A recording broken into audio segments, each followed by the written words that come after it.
Hola y bienvenidos a un video más de Bitácora Virtual. En esta ocasión haciendo seguimiento y orientación al programa Aprende en Casa relacionado con la semana 24 curso de Ciencias Sociales para el tercer año de secundaria. Trabajaremos la competencia Gestiona responsablemente el espacio y el ambiente. Y la actividad de hoy está relacionada con el uso y desecho inadecuado de plásticos. Es importante saber que entre Perú y Chile se ha encontrado una isla de plástico. En una expedición, científicos de la Fundación Algalita descubrieron un parche, que es una especie de isla de residuos plásticos de 3 millones de kilómetros cuadrados. El 33% de los peces estudiados habían consumido microplástico.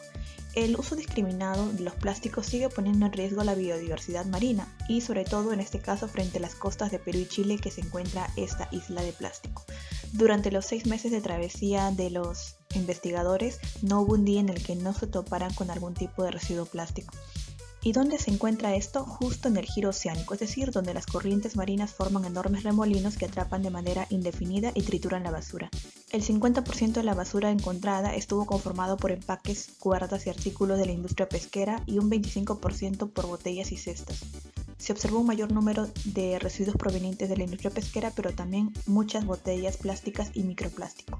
Un estudio estima que al año 4.6 millones de toneladas de basura plástica llega a los mares a través de los cauces de los ríos del mundo. Y es muy probable que este parche o esta especie de isla fue generada en los países más cercanos a este espacio geográfico. Los científicos afirman que el tipo de plástico más tóxico es el poliestireno expandido, que es con el cual se elaboran los envases de Tecnopor. Se le considera el más perjudicial porque tiene mucha facilidad para fraccionarse en partes muy pequeñas. También se ha encontrado que la basura plástica está dañando la base alimenticia de las principales especies marinas, tal es el caso de los mictófidos, pequeños peces de entre 2 y 30 centímetros que juegan un papel importante dentro de la cadena trófica marina. Entonces, muchos de los plásticos que utilizamos día a día terminan en esta isla de plástico, en nuestro mar peruano. El mar peruano también es conocido como Mar de Grau. Es una sola unidad ecológica en la que se presenta una diversidad de condiciones que permiten diferenciar dos grandes ecorregiones, la del mar frío, de la corriente peruana, y el mar tropical. En el Mar de Grau vamos a encontrar variedad de peces, algas, mamíferos, crustáceos, equinodermos como el erizo y la estrella de mar, aves, conchas de abanico, etc. Y todos ellos forman parte de la riqueza marina.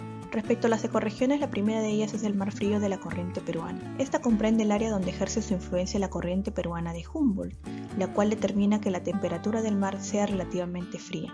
Esta corriente viene desde el centro de Chile y va paralela al litoral con dirección al norte hasta llegar a Punta Pariñas, que está a 5 grados de latitud sur, en Piura. Allí se desvía hacia el oeste hasta llegar a la isla Galápagos, que pertenece a Ecuador.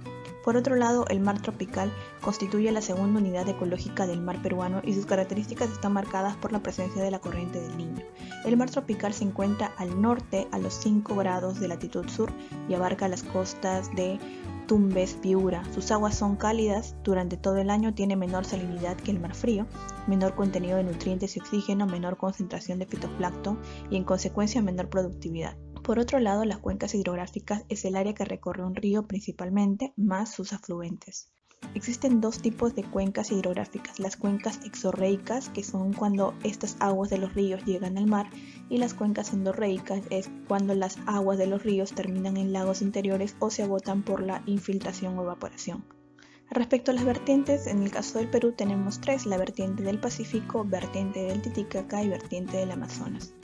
Es decir, el conjunto de ríos se unen para finalmente vertir en esta zona, sea el Pacífico, Titicaca o Amazonas. En el caso de la vertiente del Pacífico está conformada por 53 ríos que nacen en los Andes occidentales y desembocan en el Pacífico. No son navegables a excepción del río Tumbes. La vertiente del Titicaca, por otro lado, está conformada por 9 ríos cortos de caudal variable que desembocan en el lago Titicaca. Y la vertiente del Amazonas está conformada por 44 ríos que nacen en los Andes orientales y desembocan en el Amazonas. Es importante saber la cuenca del río, es decir, el recorrido que realiza y los lugares por donde pasa, porque muchas personas que viven cerca al río terminan lanzando muchos de estos plásticos que finalmente terminan en el mar. El río Rímac, por ejemplo, pasa por Chida, San Mateo, Matucana, Surco, Santa Eulalia, Brigancho, Chaclacayo, Ate Rímac y finalmente desemboca en el Callao. Y la actividad de hoy es indagar en diversas fuentes acerca del estado de contaminación por plástico del río o el mar de tu localidad y lo describas en un texto. Recuerda que en tu texto debes describir el estado de contaminación de ese río o mar que has seleccionado, debes incluir las causas de esta situación y utilizar fuentes confiables de información para la elaboración de este texto. De preferencia ubica información en el portal de la ANA, que es la Autoridad Nacional del Agua, que probablemente tenga información acerca del río o el mar que hayas seleccionado. Por otro lado, también puedes guiarte de algunas fuentes de información, tales como los diarios virtuales, como en este caso de Perú 21, donde Sedapal señala que hay más de 900 puntos de contaminación en el río Rímac. También podremos encontrar información o acotaciones de parte de las personas encargadas del tratamiento de agua. También en la República podemos encontrar información acerca de cuántos desechos se recogen al día, que son 30 toneladas, casi 50% es plástico. Por ejemplo, esta información sería importante incluirla dentro de nuestro texto. En esta noticia del diario Gestión, por ejemplo, tenemos más información acerca de este tema relacionado con el río Rímac, que es supuestamente el que estamos seleccionando. Una vez que has terminado de leer varios textos, recién puedes empezar a escribir, en este caso el texto titulado Estado de contaminación del río Rímac en este caso.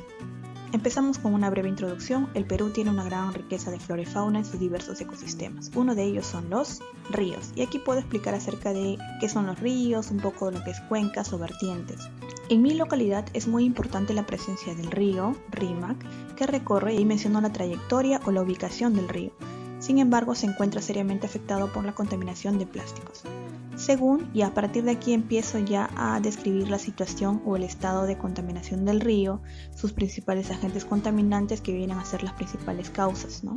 Aquí es importante que tomes en cuenta la información que previamente has leído, por ejemplo, según el diario Perú 21, o según el portal web de la República, o según la autoridad de la ANA, manifiesta que el río Rímac se encuentra tanto por ciento contaminado, cuántas toneladas al día se encuentran, qué encuentran en esas toneladas de basura, y voy describiendo la situación de ese río.